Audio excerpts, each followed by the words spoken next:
ಒಂದು ನಮಗೆ ಏನು ಮಾಹಿತಿ ಬಂತಂದ್ರೆ ರೈತರು ಧೂಳು ಎತ್ತುವುದು ಇಂಥದ್ದು ತೊಗೊಂಡು ಹೋಗಿದ್ದಾರೆ ಅಂದರೆ ಮಾಹಿತಿ ಬಂತು. ರೈತರು ತೊಗೊಂಡು ಹೋಗೋ ಸಂದರ್ಭದಲ್ಲಿ ಪ್ರಾಬಬ್ಲಿ ಇದರಲ್ಲಿ ನೀರಾವರಿ ಇಲಾಖೆ ಇವ್ರ ಕಡೆ ಪರ್ಮಿಷನ್ ತೊಗೊಂಡು ಹೋಗಿರ್ತಾರೆ ಅಂದರೆ ಅಂದ್ಕೊಂಡಿದ್ವಿ. ಬಟ್ ಡಿ ಸಿ ಅವ್ರ ಕಡೆ ಮಾತಾಡ್ತೀವಿ.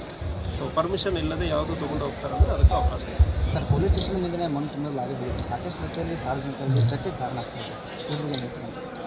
ಸೊ ಅದೇ ರೈತರಿಗೆ ಯಾರು ತೊಗೊಂಡು ಹೋಗ್ತಾರೆ ಅಂದರೆ ಮಣ್ಣು ಜಮೀನಿಗೆ ತೊಗೊಂಡು ಹೋಗೋ ಸಮಯದಲ್ಲಿ ಪರ್ಮಿಷನ್ ತೊಗೊಂಡು ಹೋಗೋದಕ್ಕೂ ಅವಕಾಶ ಇದೆ. ವಿತೌಟ್ ಪರ್ಮಿಷನ್ ತೊಗೊಂಡು ಹೋಗ್ತಾರೆ ಅಂದರೆ ಅದ್ರ ಮೇಲ್ಗಡೆ ಕ್ರಮ ಕೈಗೊಳ್ಳಲಾಗುತ್ತೆ. ಆಗಿಲ್ಲ ಸರ್.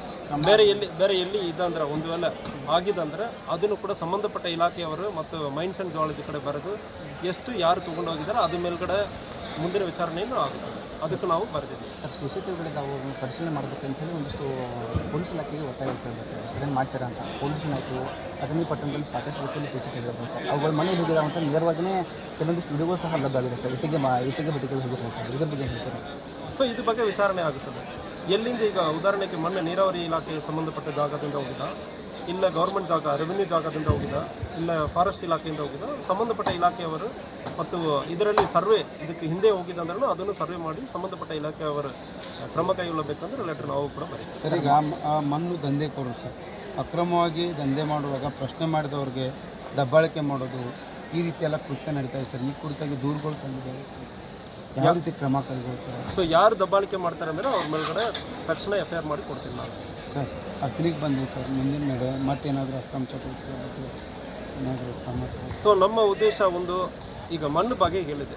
ನಾವು ಪರ್ಟಿಕ್ಯುಲರ್ ಆಗಿ ಮಣ್ಣು ಬಗ್ಗೆ ಇವತ್ತು ಕೂಡ ನನ್ನ ಜಮೀನಲ್ಲಿ ನನ್ನ ಊರಲ್ಲಿ ಕೆರೆಯಿಂದ ನನ್ನ ಜಮೀನಕ್ಕೆ ಮಣ್ಣನ್ನು ಪರ್ಮಿಷನ್ ತೊಗೊಂಡು ನಾವು ಕೂಡ ಉಳಿಸ್ತೀವಿ. ಇವತ್ತು ನನ್ನ ಅಕ್ಕ ಅವ್ರ ಜೊತೆ ಮಾತಾಡಿದೆ.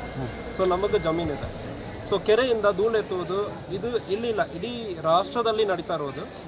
ರೈತರು ಯಾರು ತೊಗೊಂಡು ಹೋಗ್ತಾರೆ ಅಂದರೆ ಅದು ಒಂದು ಕೆರೆಗೂ ಜಾಸ್ತಿ ಒಳ್ಳೆಯದಾಗುತ್ತದೆ, ರೈತರಿಗೂ ಒಳ್ಳೆಯದಾಗುತ್ತದೆ ಮತ್ತು ಕೆರೆ ತುಂಬ ನೀರು ಜಾಸ್ತಿ ಆಗುತ್ತದೆ. ಅದಕ್ಕಾಗಿ ಅದಕ್ಕೆ ಅವಕಾಶ ಇರ್ತದೆ. ಬಟ್ ಆದರೆ ಇದನ್ನು ಉಪಯೋಗಿಸ್ಕೊಂಡು ಬೇರೆ ಯಾರು ದಂಧೆ ಮಾಡುವವರೆಗೂ ಅವಕಾಶ ಇಲ್ಲ. ಸೊ ಅದಕ್ಕೆ ನಾವು ಅವಕಾಶ ಕೊಡಬಾರ್ದು. ಸಮುದಾಯವಾರು ಯಾವುದು ಅವಕಾಶ ಕೊಡ್ತಾರೆ ಅಂದರೆ ಅದನ್ನು ನಾವು ತಡೆ ಹಿಡಬೇಕು. ಅದಕ್ಕೆ ನಾವು ಯಾವುದೂ ಸಹಕಾರ ಕೊಡಲ್ಲ, ಅದನ್ನು ಸ್ಟಾಪ್ ಮಾಡ್ತೀವಿ. ನೆಕ್ಸ್ಟ್ ಹೇಳಿ ಸರ್. ಸೊ ಈಗ ನಾವು ಬಂದಾದ್ಮೇಲೆ ನೋಡಿರ್ತೀರಿ ನಮಗೆ ಜನರಿಗೆ ಸಮಸ್ಯೆ ಆಗ್ತಾ ಇರೋದು, ಕ್ರೈಮಲ್ಲಿ ಸಮಸ್ಯೆ ಆಗ್ತಾ ಇರೋದು ಪರ್ಟಿಕ್ಯುಲರ್ಲಿ ಅಕ್ರಮ ಸಾರಾಯ. ಒಂದು ಅಕ್ರಮ ಸಾರಾಯ ಆಗುತ್ತಂದರೆ ಅದು ಒಂದು ಅಕ್ರಮ ಸಾರಾಯ ಪರ್ಟಿಕ್ಯುಲರ್ಲಿ ಹೇಳಬೇಕಂದ್ರೆ ಲೂಸ್ ಲಿಕ್ಕರ್ ಅಂದರೆ ಹೇಳ್ತೀವಿ. ಹಳ್ಳಿಯಲ್ಲಿ ಹೋಗಿ ಮಾರಾಟ ಮಾಡೋ ಸಂದರ್ಭದಲ್ಲಿ ಏನಾಗುತ್ತದೆ, ಯಾವುದೋ ಅವೈಲಬಿಲಿಟಿ, ಅಕ್ಸೆಸಿಬಿಲಿಟಿ ಆ್ಯಂಡ್ ಅಫೋರ್ಡಬಿಲಿಟಿ ಅಂದರೆ ಹೇಳ್ತೀವಿ.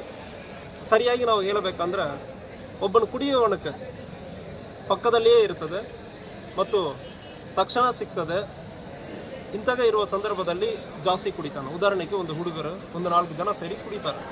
ಅಲ್ಲಿ ಪಕ್ಕದಲ್ಲಿಯೇ ರಾತ್ರಿ 10 ಗಂಟೆಗೆ 11 ಗಂಟೆಗೆ 12 ಗಂಟೆಗೆ ಸಿಗುತ್ತಂದ್ರೆ ಅವನು ಯಾವುದೋ ಫ್ರೆಂಡ್ಸ್ ಒಂದು 4 ಜನ ಸೇರಿ ಮತ್ತೆ ಕುಡಿತಾರೆ. ಮತ್ತು ಕುಡಿಯುವಾಗ ಒಂದು ಜಾಸ್ತಿ ಆಗೋ ಸಂದರ್ಭದಲ್ಲಿ ಗಲಾಟೆ ಆಗುತ್ತದೆ, ಮರ್ಡರ್ಸ್ ಆಗುತ್ತದೆ. ಇದನ್ನು ತಡೆಗಟ್ಟುವುದಕ್ಕೆ ನಾವು ಲೂಸ್ ಲಿಕ್ಕರನ್ನು ಸಂಪೂರ್ಣವಾಗಿ ತಡೆಗಟ್ಟುವ ಪ್ರಯತ್ನದಲ್ಲಿ ಆಲ್ಮೋಸ್ಟ್ ನಾವು ಮಾಡಿದ್ದೀವಿ. ಇನ್ನು ಮಾಹಿತಿ ಸಾರ್ವಜನಿಕರು ಕೊಡ್ತಾ ಇದ್ದಾರೆ. ಇದೇ ರೀತಿಯಲ್ಲಿ ಕಳ್ಳುಬಟ್ಟೆಯಲ್ಲಿ ಮಾರಾಟ ಮಾಡುವುದು ಇತ್ತೀಚೆಗೆ ಕುಡಿಸಿಯಲ್ಲಿ ಮಾಡಿದ್ವಿ, ಎಮ್ಕಂಡ್ಮಾರಡಿಯಲ್ಲಿ ಮಾಡಿದ್ವಿ. ಒಂದು ಎಕ್ಸೈಸ್, ಇದು ನಮಗೆ ಭಾರಿ ತೊಂದರೆ ಆಗೋ ವಿಚಾರ. 2 ಮಡ್ಕ ಮತ್ತು ಗ್ಯಾಂಬ್ಲಿಂಗ್, ಅದು ವಿರುದ್ಧನೂ ಕೂಡ ಸಾರ್ವಜನಿಕರು ಭಾಳಷ್ಟು ಮಾಹಿತಿಯನ್ನು ಕೊಡ್ತಾ ಇದ್ದೀರಿ. KSP ಅಪ್ಲಿಕೇಶನಲ್ಲಿ ಪ್ರತಿಯೊಬ್ಬರು ಕೊಡೋದಕ್ಕೆ ಅವಕಾಶ ಇರ್ತದೆ. ಈಗ ಅದರಲ್ಲಿ ಕೊಡೋದ್ರಿಂದ ಏನಾಗುತ್ತದೆ, ಪೊಲೀಸರಿಗೂ ಗೊತ್ತಿದಲ್ಲ, ನೀವು ಮಾಡೋಕ್ಕಾಗ್ತಾ ಇಲ್ಲ ಅಂದರೆ ನೀವು ಹೇಳೋದು ಸರಿ ಇರ್ತದೆ. ಸರ್, ಎಕ್ಸೈಸ್ ಸಂಬಂಧ KSP ಆ್ಯಪಲ್ಲಿ ನೀವು ಮಾಹಿತಿಯನ್ನು ನೀಡುವಾಗ ಮಾಹಿತಿ ನನಗೆ ಬರ್ತದೆ. ನನಗೆ ಮಾತ್ರ ಅಲ್ಲ, ಸೀನಿಯರ್ ಆಫೀಸರ್ಸ್ಗೂ ಹೋಗ್ತದೆ, ನನಗಿಂತ ಮೇಲೆ ಇರೋವರೆಗೂ ಹೋಗ್ತದೆ. ಈ ಮಾಹಿತಿ ಜಿಲ್ಲೆಯಲ್ಲಿ ಏನು ನಡೀತಾ ಇದೆ ಅಂದರೆ ಒಂದು ಇಮೇಜ್ ಎಲ್ಲರಿಗೂ ಸಿಗ್ತದೆ. ನನಗೆ ಮಾತ್ರ ಅಲ್ಲ, ಮೇಲೆ ಇರುವವರು ಬರೇ ಕಂಪ್ಲೀಟಾಗಿ ನಮ್ಮ ಜಿಲ್ಲೆಯಲ್ಲಿ, ಬೆಳಗಾವಿ ಜಿಲ್ಲೆಯಲ್ಲಿ ನೀವು ಮಾಹಿತಿ ಕೊಡುವ ಸಂದರ್ಭದಲ್ಲಿ, ಫೋಟೋ ವಿಡಿಯೋ ಹಾಕುವ ಸಂದರ್ಭದಲ್ಲಿ ಎಲ್ಲರಿಗೂ ಗೊತ್ತಿರ್ತದೆ. ನಾಳೆ ಬಂದ್ಬಿಟ್ಟು SP ಆಗಿ ನಾನು ಕೂಡ ಇದೆಲ್ಲ ನನಗೆ ಗೊತ್ತಿರಲ್ಲ ಅಂದರೆ ಹೇಳೋದಕ್ಕೆ ಅವಕಾಶನೇ ಇಲ್ಲ. ಸೊ ಈಗ ಟ್ರಾನ್ಸ್ಪರೆಂಟ್ ಆಗಿ ನಡೆಸ್ತಾ ಇದ್ದೀವಿ.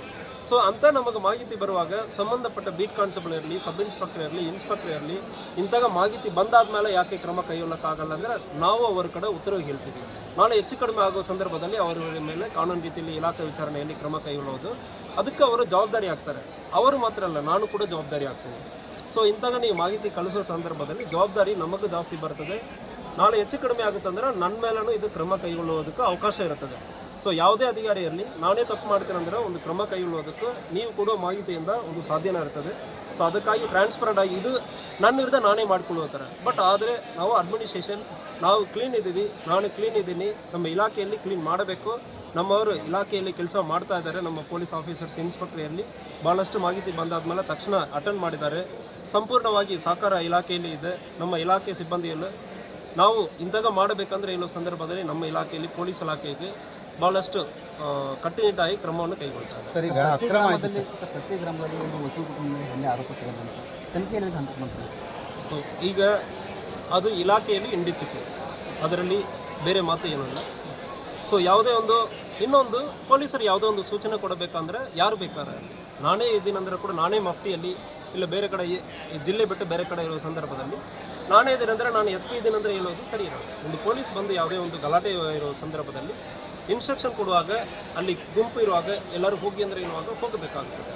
ಬಟ್ ಅದೇ ರೀತಿಯಲ್ಲಿ ಪೊಲೀಸರು ಕೂಡ ಮಿನಿಮಮ್ ಡಿಸಿಪ್ಲಿನ್ ಇರಲೇಬೇಕಾಗುತ್ತದೆ. ಯಾವ ರೀತಿಯಲ್ಲಿ ಹೇಳಬೇಕು, ಯಾವ ರೀತಿಯಲ್ಲಿ ಒಂದು ಎಷ್ಟು ಫೋರ್ಸ್ ಉಪಯೋಗ ಮಾಡಬೇಕಂದ್ರೆ ಒಂದು ಅವ್ರಿಗೂ ಕೂಡ ಇರ್ತದೆ. ಅದು ಕಾಮನ್ ಸೆನ್ಸ್, ಅದರಲ್ಲಿ ಹೇಳುವುದಕ್ಕೇನು ಜಾಸ್ತಿ ಇಲ್ಲ.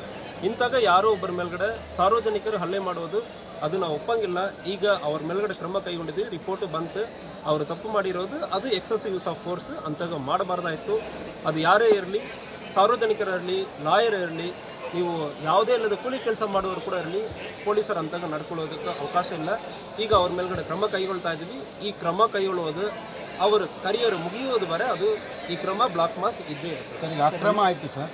ಈಗ ಕೆಲವು